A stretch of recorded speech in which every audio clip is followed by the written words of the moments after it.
has returned.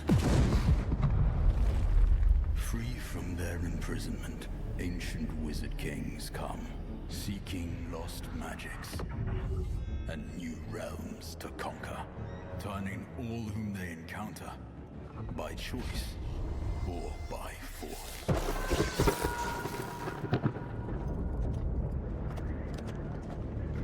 Through strife, champions arise. New unities are founded. And powerful arcane knowledge unlocked. As gods and mortals clash, the forces unleashed will shape a new age of wonders. Nice.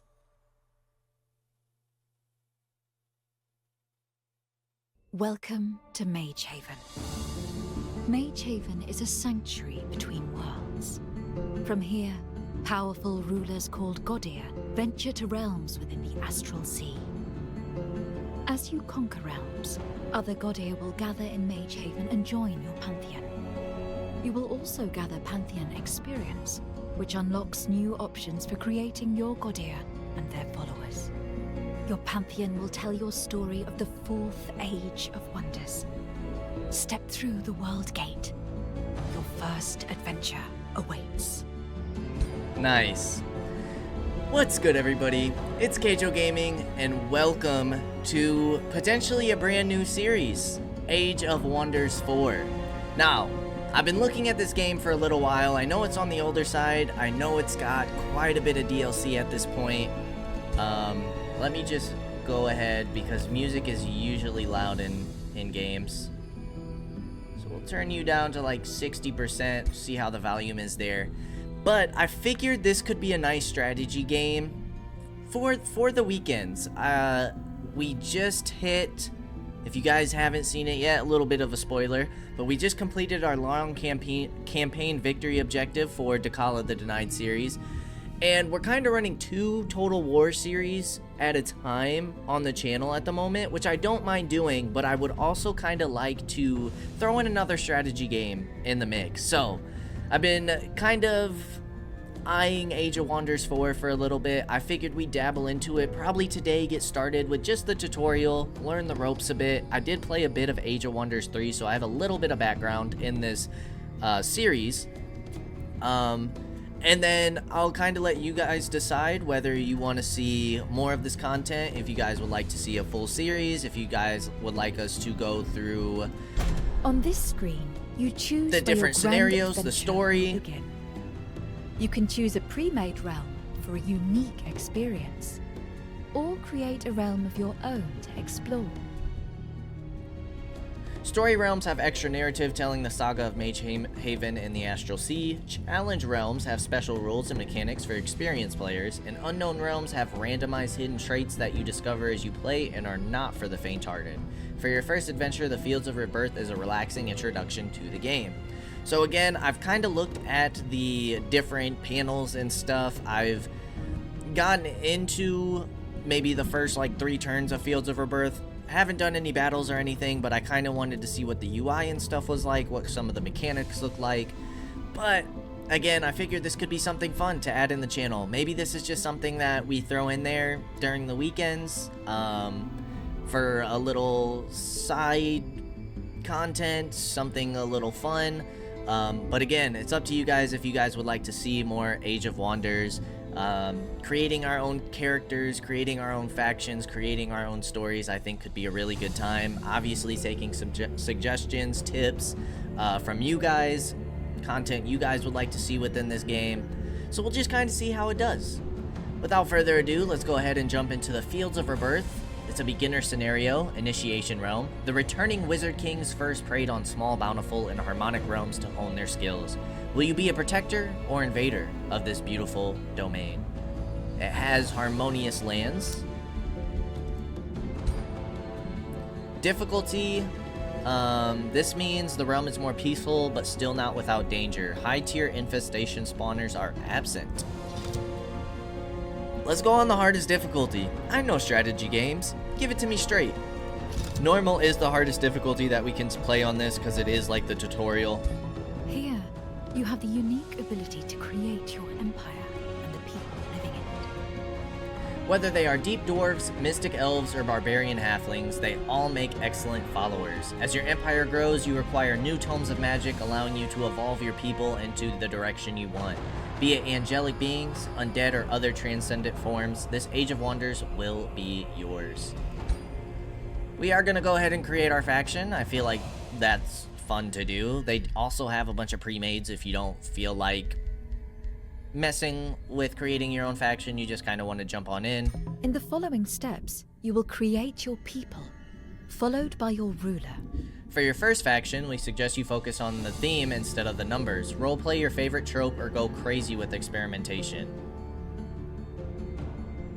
Each tutorial will suggest a good option if you're unsure what to pick. In this step, you can choose your faction's physical form, which controls how they look and affects their performance in battle.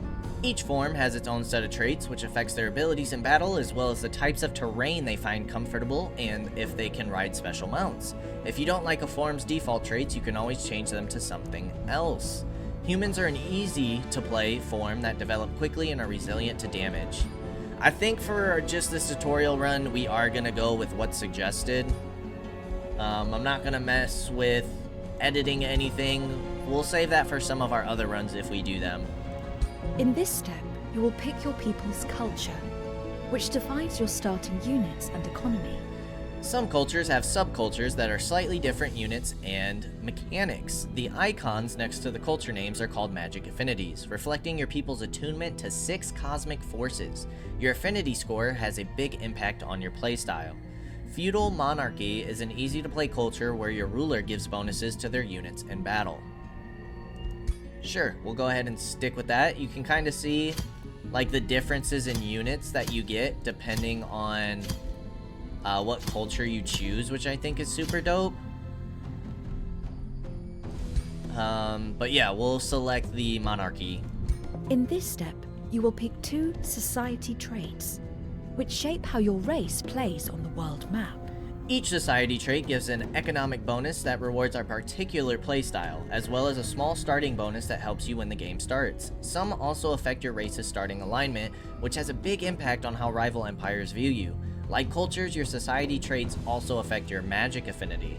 Gifted casters make it easier to cast spells. Fabled hunters increases the rewards you get from battles, and prolific swarmers strengthens early game units. I did look at these a little bit. I think I'm just going to go with gifted casters. They are blessed with an innate talent for spellcasting, rarely encountering problems that can be solved by an abundant use of magic. We get plus 10 combat casting points, plus 10 world map casting points. Combat spells cost 20% less mana to cast, and we start with 1 extra spell slot, incompatible with Ancient Wise Ones. And then I think I'm going to go Fabled Hunters. They are legendary hunters excelling in range combat and exploration.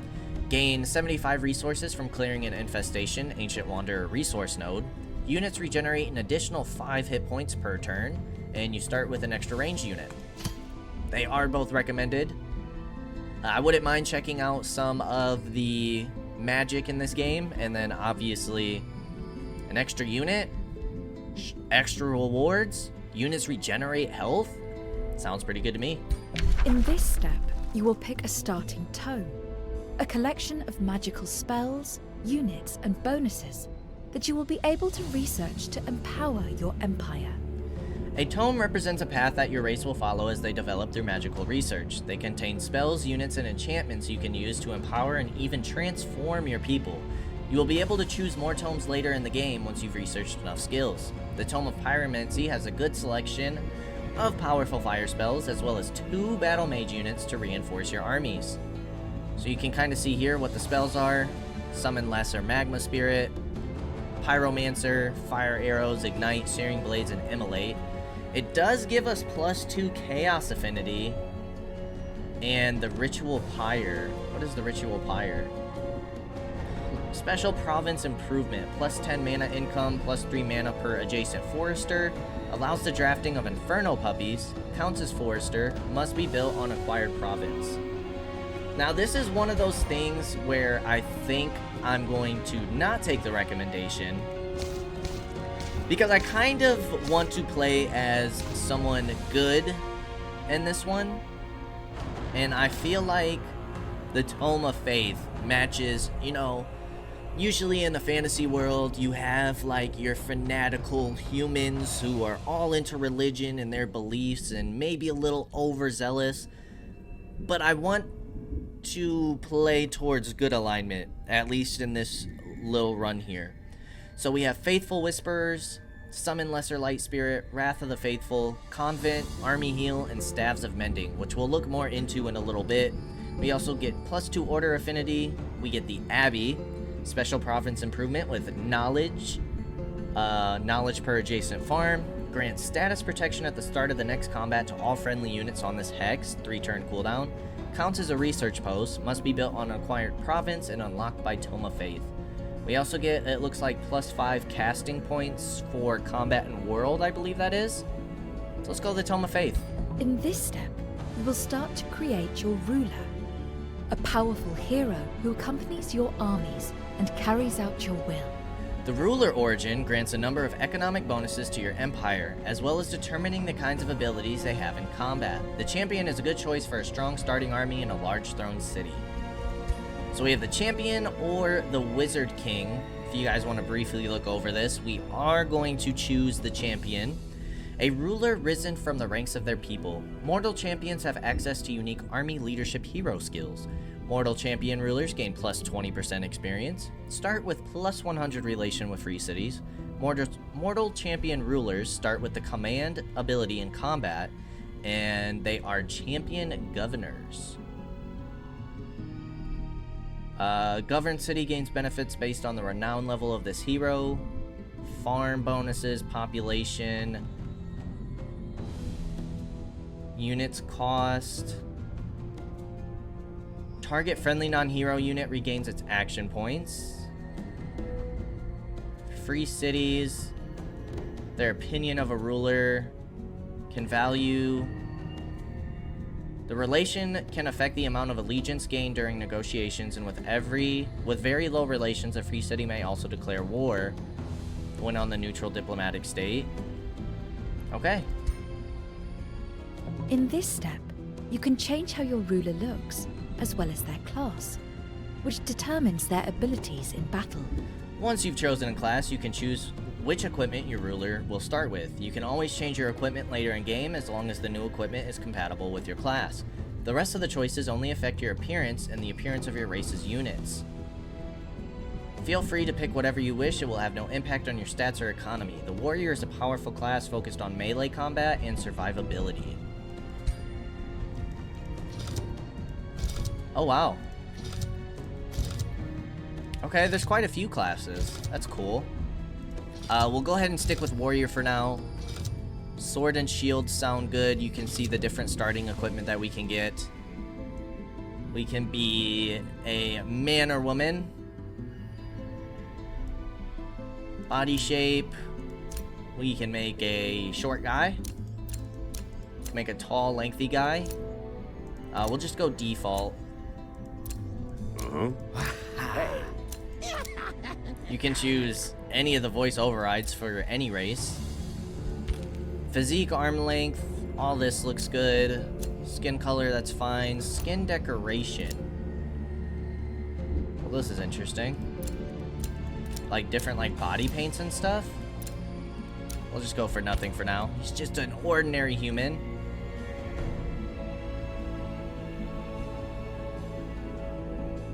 Sure, we'll do the pose with the weapon. We have the different faces.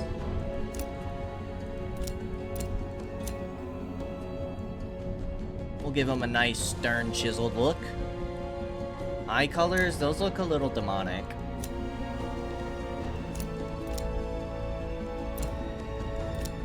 Let's give him some brown eyes. Hairstyle, I feel like it's normal for knights to kind of have long hair in the medieval times with a nice going beard. The hair color's fine. We can choose different outfits. This is gonna be our leader. So I feel like he should have some nice clothing.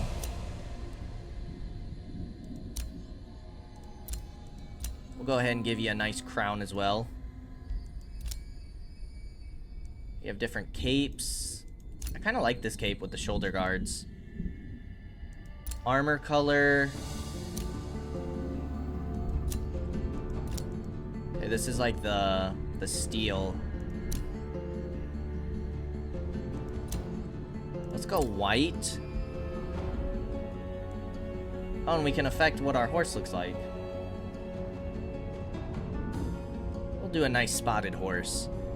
We also have... What is this? Oh, you can change the time of day. That's kind of funny. This is for our colors. Let's go black and white. Represent our channel. We have different emblems. Let's try and find a knight. Match our mascot for the channel. We are Order Affinity. We'll go this one.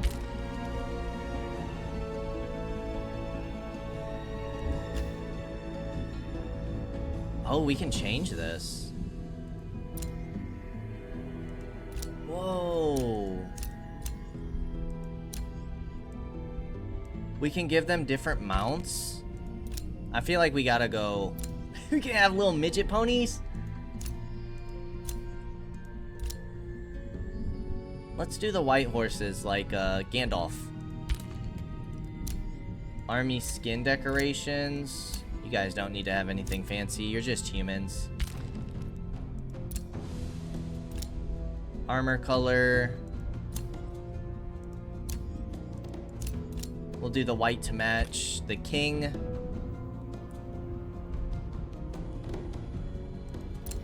You don't need to make them anything fancy. Army hair color. We'll go black hair. Well, that's kind of cool. I like that. Okay, we're looking pretty good. I like it. You're nearly done. All that's left now is to name your ruler and race, and you can begin.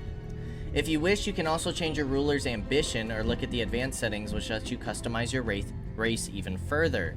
But we recommend that you leave that for later once you've had time to familiarize yourself with the game itself. So we can give ourselves different titles. We'll be a king. We'll be Kaige-O. King Kaige-O Lior. The Humanoid Lords. That's awful.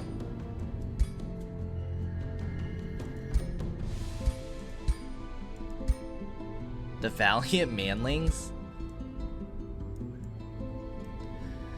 Throne city name can be Kaige-O Kingdom. Race name. What's a good race name? The Cagelings? Kaige-O-lings? Cage? I might just leave this as Valorous Manlings. It's a little ridiculous, but... Blue-blooded humans? These names are awful. I guess we'll be Kaige-O Avery with Humanoid Lords. In this step, you can customize your faction further to control how your faction acts when under AI control. This section allows you to create a list of city names for your faction to use, as well as to create extra heroes, who you will be able to recruit as the game progresses. It also lets you control how the AI will behave when it controls your faction, letting you control the tomes it will research and the way it will behave diplomatically. I don't think we'll be doing AI control. I won't do any city names or heroes for the time being. Onward! Let's do it.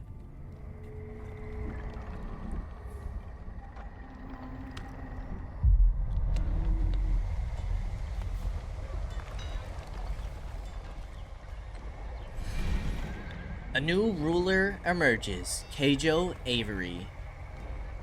3 order affinity, astral affinity, nature affinity, and materium affinity. Explore your surroundings and expand your domain. Prepare to face your rivals and become the master of this realm. Your choices will shape the new Age of Wonders. Tome of Faith, we're human, feudal, defensive tactics. This is what we get for being human. Units become tougher when standing next to allies. +1 defense, +1 resistance, and +10% evasion when standing next to a friendly unit with defensive tactics. This does not stack. We're adaptable. Units grow strong at a faster rate from winning fights. Non-hero units gain +20% experience. And fast recuperation. Armies recover faster from battles on the world map. Regenerate an additional 10 hit points per world map turn.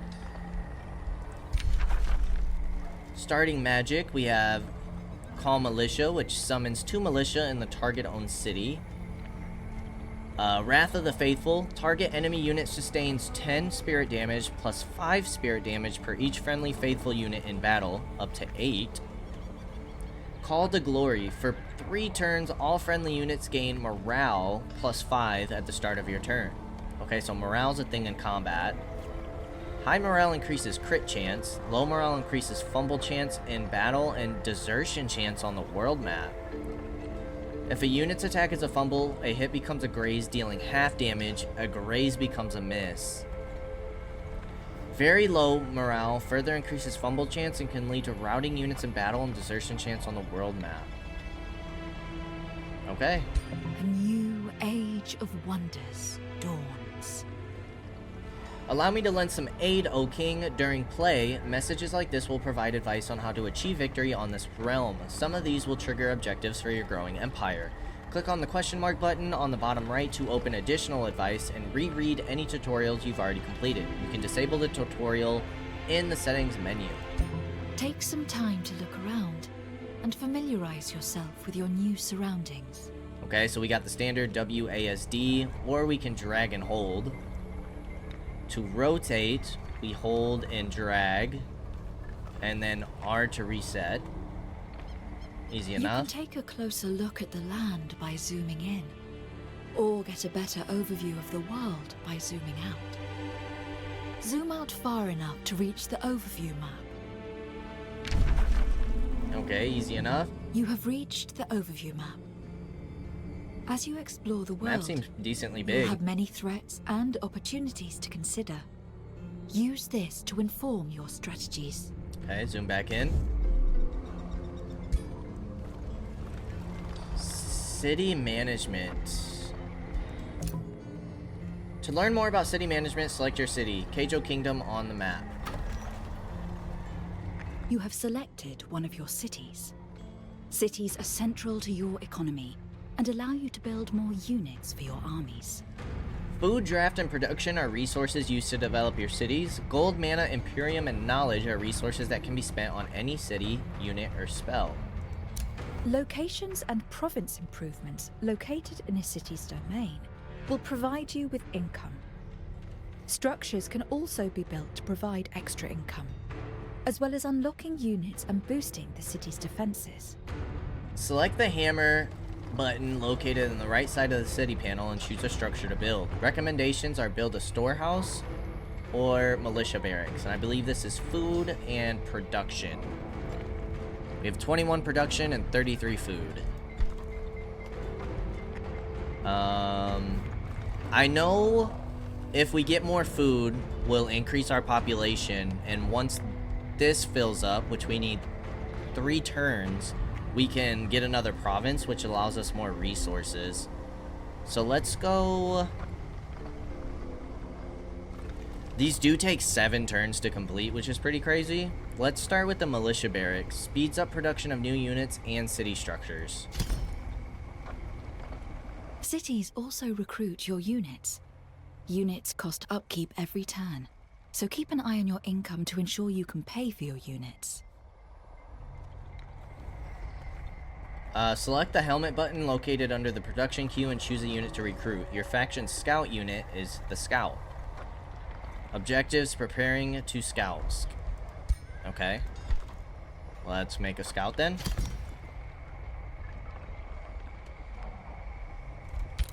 Okay, so that's that. Throne City. You've selected your throne city. Your throne city is the most important city in your empire. Your current throne city is Kaige-O Kingdom. This is where you can build your wizard tower and where your ruler will reappear when he perishes. If you lose both your throne city and your ruler, you are defeated. You can relocate your throne to any other city through the city information screen, which looks like this.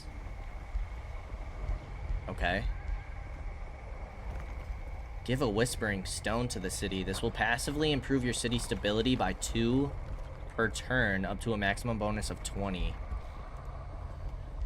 Alright, what else do we have? Encyclopedia. You can open the encyclopedia to find information about various units, mechanics, or spells. The button is located in the top right corner of the screen. Okay. Familiar with encyclopedias in games. Oops. I think we got it. Notifications and ending turns. Deal with all notifications to ensure no important tasks remain unattended. Then, you can safely end your turn. Click the notifications on the right to go through them, or skip them with right mouse button. You have selected an army. Armies are the core of your military strength. They can explore the world, attack your foes, and defend your lands. The banners above each army shows what faction they belong to. The panel at the bottom of your screen gives more information about that army. An army can contain up to 6 individual units. You can see a unit's tier, unit role, and movement points in the army panel. To learn more about an individual unit's capabilities, right-click their portrait in the army panel at the bottom of your screen. You have selected a unit and opened the unit panel. This panel shows the details on a unit and what the unit is capable of, as well as any weaknesses you could exploit. You can hover over the icons to learn more about the unit's abilities, passives, and unit type. Okay, so we have hit points, defense, resistance, so that's like status, move points, morale, upkeep. Okay, you have different rankings, which then gives you better stats. So there's like a level up system. Though weakened battle, these swift units are useful for exploring the world. Scout units have farsight, which is what? +1 vision range. You have a shoot bow, defense mode. For the Monarch. Okay, that's alongside our ruler. And base unit upkeep is reduced by 25%. Your armies can move a limited distance every turn. The distance they can move depends on the terrain they traverse. You can move your army by right-clicking on a hex on the world map. You can control which units in the army move by left-clicking on their portrait. Whenever an army moves onto a hex occupied by enemy army, it initiates combat, as well as the attacking and defending armies. Up to 2 nearby armies for each side can reinforce the battle. So it looks like you can have battles up to 6 armies. You are about to begin exploring your surroundings. While the wide world holds plenty of things to find, 2 of the most valuable places you can come across are free cities and ancient wonders. Free cities we kind of already looked at. Ancient Wonders is a location that contains adventure and rewards. It can only be explored by a single army led by a hero. When cleared, it can be annexed by a city. When annexed, it will provide city income and special units in the Rally of Lieges. What is this? This is where you can draft units into your empire to help defend vassal cities using recruitment points. The pool of available units consists primarily of units made available to you by loyal cities and annexed Ancient Wonders. The number of units available depends on how many recruitment points you have available. The units made available by cities will be randomly selected based on the units that city can produce, focusing on higher tier units. Rallies will be held every 15 turns, and only at that point will the pool of units and the number of points you can spend refresh. You can, however, use a boost to have the amount of remaining turns once per rally. An annexed Ancient Wonder counts as a type of province improvement. Ancient Wonders can be bronze, silver, or gold depending on rarity, difficulty, and value.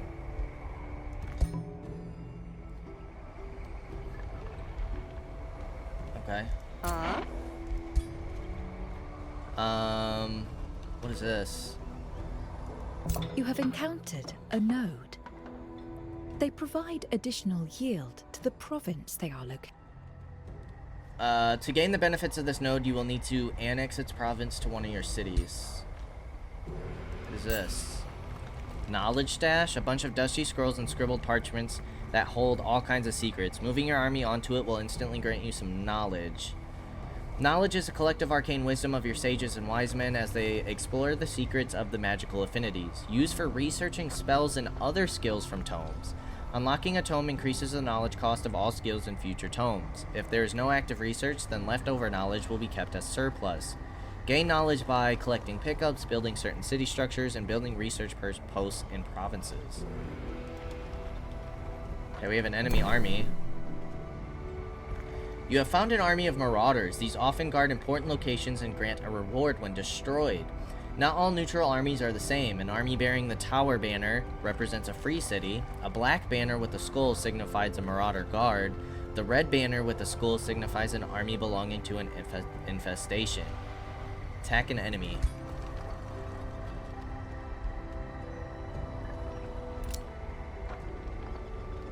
A collection of mana crystals ripe for the taking. Moving your army onto it will instantly grant you some mana. Where are we? Okay, we have some roads. I feel like that would take us to a city, right? We're kind of on the left-hand side of the map. You have a tier 3 unit. Zephyr, Archer, and some Zealots.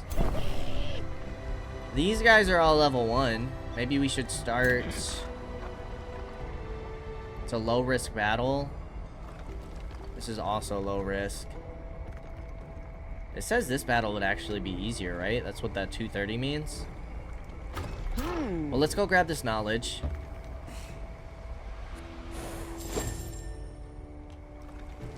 What does this red mean? Impossible battle? Oh, that's because our scout sucks. Warriors, tyrant guards, defenders, and immortals. Let's follow the road. Mana node. It's occupied? We can't hit these guys in a single turn. So yeah, let's this is the only quest we can get done this turn, I believe. Let's have our first battle. Beware. You are engaging combat with a high-tier unit. Unit tiers are shown in the bottom left of their portraits in the army panel. The higher a unit's tier, the more dangerous they are. Right-click on their portrait to investigate them further and prepare accordingly. Or rethink this combat. You're about to enter combat. Inspect all participants and their combined strength before deciding if you want to fight manually or have your army automatically fight the battle. If you use auto combat, the fight will be simulated and you'll be able to replay the battle yourself if you don't like the results. Whoa. 80 HP, 2 defense, 2 resistance, a ranged unit, land movement, 14 damage, and this does 30? Deals damage to target unit. Adjacent enemy units sustain 50%. You have defense mode. What the heck is our HP? 50? 70, 70, and 80. What about the Zealots? Attacks gain +2 spirit damage. Deal 10% damage against condemned units. Condemned, -3 status resistance. Effects are increased for single shot attacks. You do 13 damage. What are our units? Aspirant longbow. When this unit gains legendary rank, it instead promotes into a longbow. Requires a feudal tier 3 town hall to be built in the Empire. Defensive tactics we looked at. While in combat in own domain or alongside the ruler, this unit gains. That's from choosing a human. We have the defender. Melee strike. Defense mode, shield wall. This unit ends its turn and goes into a defensive mode. Extends its zone of control to all adjacent hexes.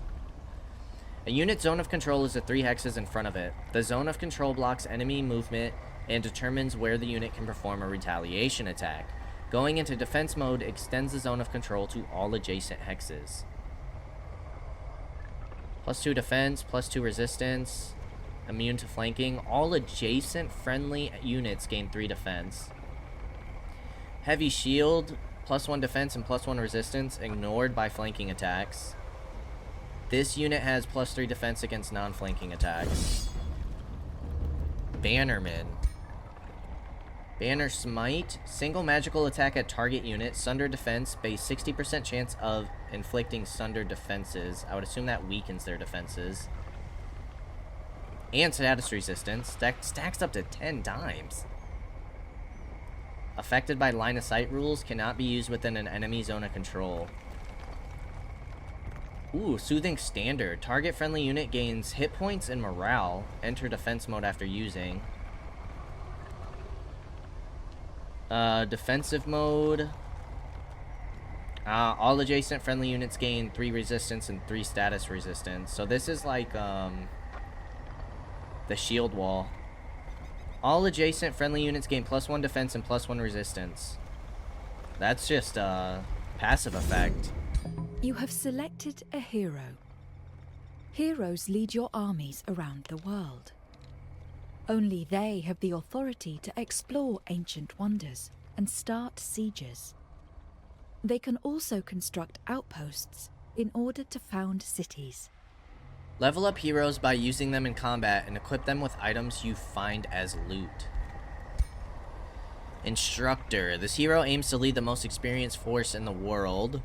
Major ambition. Hero leads a full army of legendary rank units. Oh, renown level. Rank up units in this hero army. We gain 5. Renown and trainer. All non-hero units in army gain 50% experience. Each farm grants +5 food. Acquiring new population requires 20% less food. Each population grants 1 gold, mana, and knowledge. 50% chance of unit death while retreating. Units cost 20% less gold in draft to recruit. Units never die when retreating. You have shield wall, you have command, which we've looked at. I mean, heck, dudes, this is a pretty tough battle to start things off, but let's, let's jump on into it. Why not? Our first combat.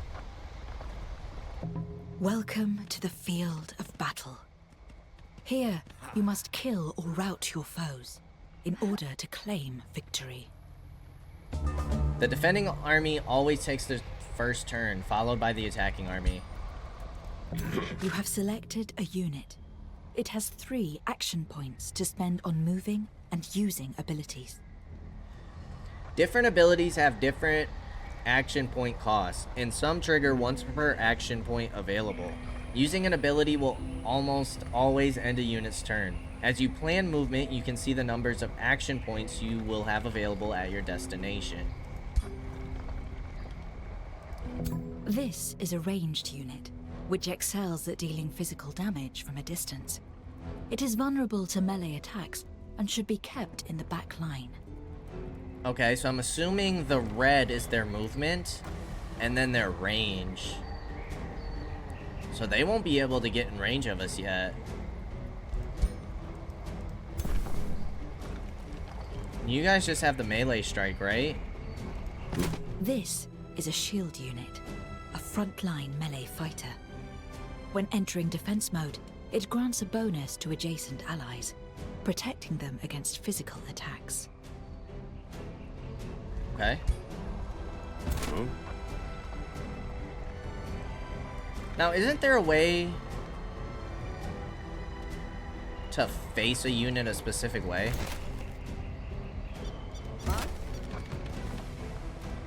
This is a support unit, which can use magical abilities to heal and strengthen its allies. When entering defense mode, it grants a bonus to adjacent allies, protecting them against magical attacks. You would be in range if we moved you up. Let's move you to here. How can we get them to face a certain direction? Combat overview. That's how we rotate camera. Ah, rotate the unit to change the direction it's facing. Oh, nice. Yeah, we want you guys all, like, facing forward. You have selected your ruler. Your ruler is a powerful combatant who can wield magical equipment and learn a variety of skills. If your ruler falls in combat, they will return to your throne city after a short time. So if we go defensive warding, defense mode, shield wall, and you can see which, so does that, you guys have 7 defense now. You guys have 8, with 8 resistance. Oh, and you can kind of see where it is, too. You guys have 12 defense, 10 defense. Spells being prepared for 1 turn. Alright, let's let them move up. Your spells are now ready to be cast. Spells can have a variety of powerful effects and can turn the tide of battle when used properly. Spells are unavailable in the first turn of combat and require mana and combat casting points to use. We have 55 casting points and 50 mana. Our income per turn is 0.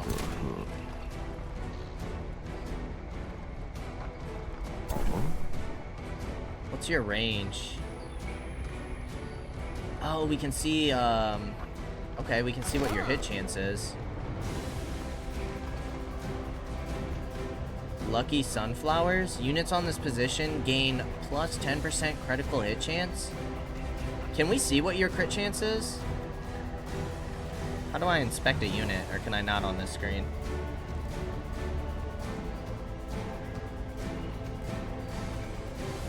I'm not seeing crit chance. That sounds good. This unit has a ranged ability selected. Ranged abilities have an accuracy rating, which is the chance that the ability will hit the intended target. You could move in, you face a retaliation. You shoot the bow ×2, and that's because we have 2 action points. Units use action points to attack and use abilities. Units get 3 action points per turn and can use up to 2 of them to move. Abilities use action points in different ways. Ability costs a single action point. The unit's turn ends afterwards. Abilities trigger once per remaining action point. This unit's turn ends afterwards. Ability costs 3 action points. The unit turns afterwards. Cost 0. Cost 0. The unit retains 1 action point afterwards. Requires 3 action points. The unit retains 1 action point afterwards. If an ability misses, it will either strike another target or do nothing at all. Some abilities can also graze, meaning that the ability affected the target, but with reduced strength.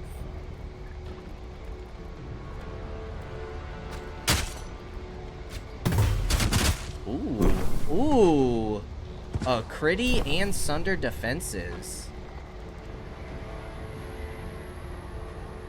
-1 defense and -1 status resistance. Alright, you can't quite reach. We have low foliage. Units in this location gain obscured. Becomes 40% harder to hit with ranged attacks. All units spend extra move points when traversing this hex and have their charges blocked. But if we move here, and then move here, we kind of protect you guys. You have a 65% chance to hit here. Ooh, 18 damage, 36% to get another stack of Sundered Defense. Ooh, Graze. You resisted it twice. If we move you here, your defense is kind of trash though. But 71% to Sunder defenses. Nice. So now if I'm not mistaken, ooh, you guys, that won't kill you though. It does 13 damage. This unit has suffered casualties. Casualties occur when a unit takes damage, which also causes the unit to deal less damage with its attacks. Nice. Units that are represented by a single figure, such as heroes and giants, are immune to casualties. So you have this times 3 now.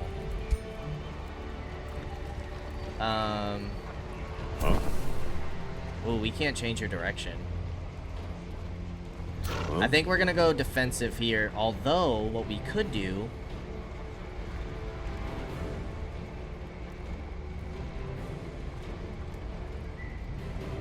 give you another action, right?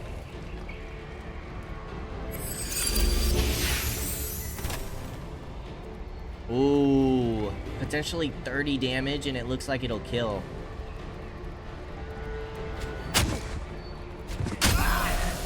Nice. And then we're gonna go in defense mode. Can we change? Ooh. You can get flanked pretty easily. You're not facing the right way. Let's defend these 2 units. And magic. All friendly units gain +5 morale. Target enemy sustains 10 spirit damage +5. Do we have any faithful units? Well, that's only 7 damage. Nah. We'll save our mana. 2 spells ready to launch. These archers are gonna hurt. Oh my god, that hits all of our units?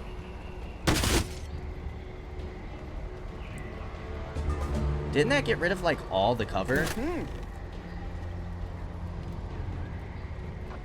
Alright, we get 3 shots here. You're only a 50% chance to hit. Your unit is within an enemy's zone of control.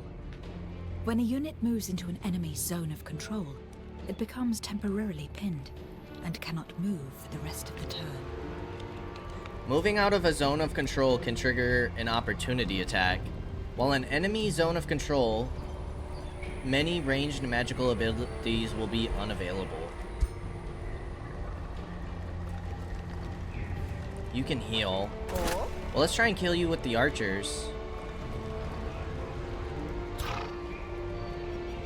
Can't use ability for 2 turns.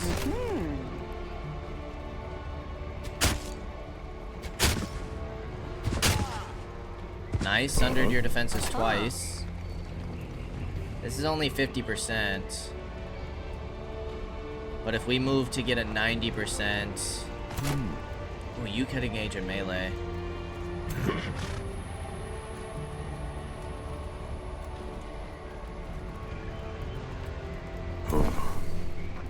You don't have a melee attack? Let's see how this does. Please hit.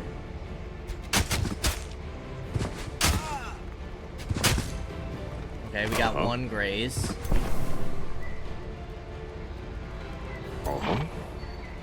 You can kill.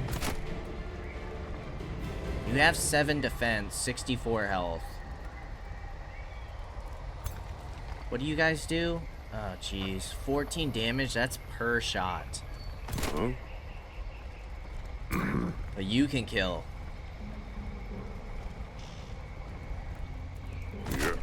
You could also kill. You do 11, you do 9. Let's send this unit in.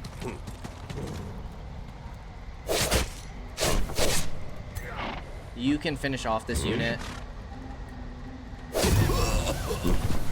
Ooh, that increased our morale. Enemy died in defending the Monarchy. Effects plus 20% critical hit chance.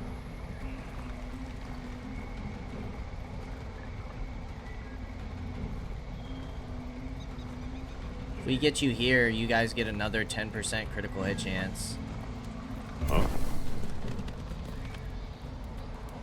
70%.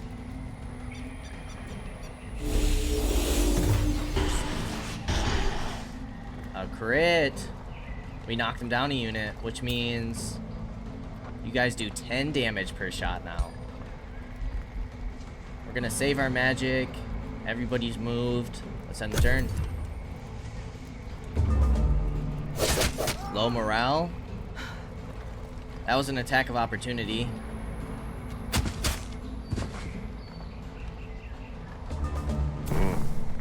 Now it says temporary hit points.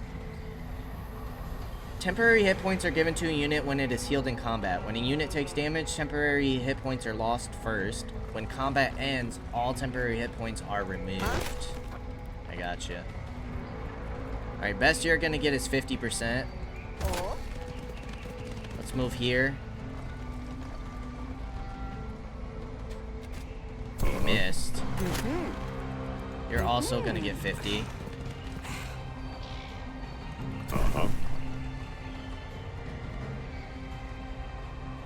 Let's do our ranged abilities first. No sundered defenses. 8 damage. Let's make sure our Lord can get in here. Nicely done. And this should kill. And flanked.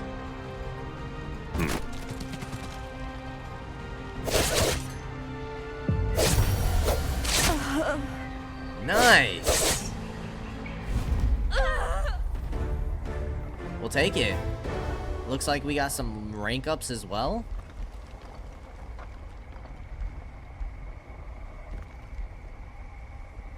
Awesome. One of your heroes has gained a level. This grants them a skill point they can spend on a hero skill from one of their skill trees. Select your hero and open the level up screen from the unit panel to view your available hero skills.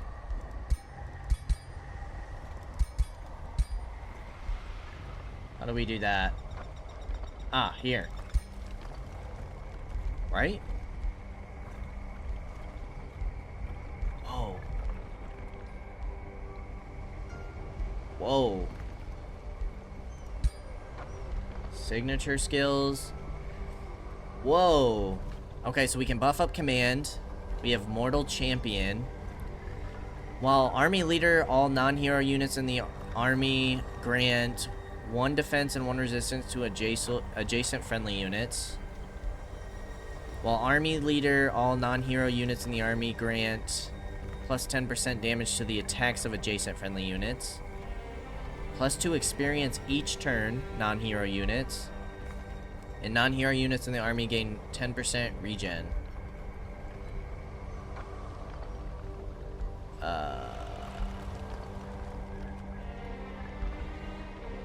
What is this? Oh, it costs 0 action points?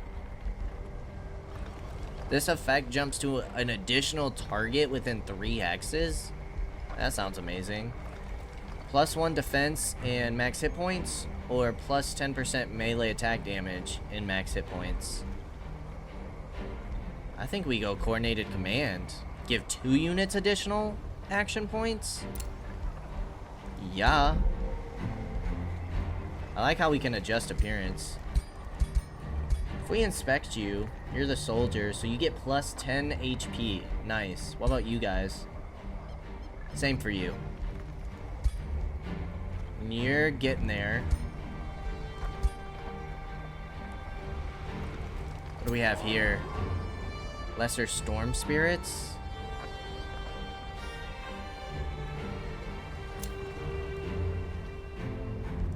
Arcane Research. Enables you to learn new spells and acquire new units. The culture and tome you have chosen for your faction determine the initial skills you can unlock through arcane research. Choose one of the skills that seems the most useful to you. Units in target army heal 25 hit points. Wow, 80 mana? Holy crap. Faithful, which reduces base unit upkeep. Mending Touch, a healing ability for use in battle, grants enchanted units and affected units of type support. So it gives them Faithful, base unit upkeep is reduced by 10%, and gives you a healing ability. And this would be for our Bannermen. Or we can get a Summon, which has a heal, 1 negative status effect remove, and Condemning Blast, which is what our Bannermen have. 60, you're 80. This is our cheapest spell. Takes 4 turns and we get an additional unit. We can shuffle research. Redraw a new set of research skills to choose from. That's cool. Your empire will research the skill over time using your knowledge income. Once the research is completed, you will choose between 3 new skills. Every time you research 5 things, you will unlock a new tome to research things from. Hey, it looks like we've done everything. Hyperlinks and tooltips. You can always find out more about a topic if you ever need more information to inform your decisions. You will often find a hyperlink in text. Hovering over one will show important information about a concept. We already know about the hyperlinks. We've been using those. Selecting multiple armies. You can select multiple armies at once, allowing you to move them in groups. Oh, select an army you own. Use shift-click to select another army you own. Use right-click to move the first army. The second army will move to get as close as it can to the first. You can select up to 6 armies this way. Cool. A glorious victory, O King. You have beaten an army in combat, rewarding you with loot and your surviving units with experience. The more experience you get, the stronger your armies become. On this panel, you can acquire new skills to upgrade your hero, granting them new active abilities, as well as powerful passive bonuses. Hero gains a new skill point each time they level up. Every few levels, they also gain a signature skill, which unlocks new skills and grants a bonus skill point. Okay. That's our research. Empire development is unavailable for 2 turns. Unlocked by building the Wizard Tower Item Forge. Okay, looks like there's 2 other rulers. Ooh, we're rank 3. Rank 2 military. Expansion ranking, magic, economy, and diplomacy. Free cities and races. This is the quest panel. Here you can review your progress on victory conditions, quests, and bounties. From this panel, you can abort quests or track them to keep their current objectives visible when the panel is closed. Objectives. Remaining rulers defeated. Provinces occupied. Beacons of Unity built. I don't know what any of this is. 1 gold Ancient Wonder bound. Tier 5 tome reached and Age of Order spell researched. Age of Order spell launched. Turns of pound gold Ancient Wonders defended. And highest score. Hero overview. What is the 10? Hero cap increases in 10 turns. Collections. City overview. And armies. Imperium, used for acquiring cities and speeding up empire development and negotiations. We have our knowledge. Whispering Stones, used to negotiate with free cities. Our city cap. And our hero cap. World casting points, mana, and income, golden income. These are our affinities. This is Underground. the underground. It is rich in minerals and unexplored ruins. As long as you have access to a passage, you can freely move between the surface and the underground. The Excavation Empire skill is useful for navigating the underground by removing diggable earth. This can sometimes hide treasures or marauder armies ready to attack and pillage your cities. Races with the underground adaptation trait fare better in the underground. When a province containing an underground passage is annexed, the city may use the passage to expand to the upper layer. Oh, nice. Some magic materials are more common underground, while others may be more common on the surface. Okay. Well, let's go ahead and finally end our first turn. Day 2. Alright, and I think before we start on day 2, we are going to go ahead and end things here. I'm quite enjoying this game so far. I hope you guys are as well. But, as always, I appreciate y'all for stopping by, and I hope to see you in the next episode. Until then, peace out, y'all.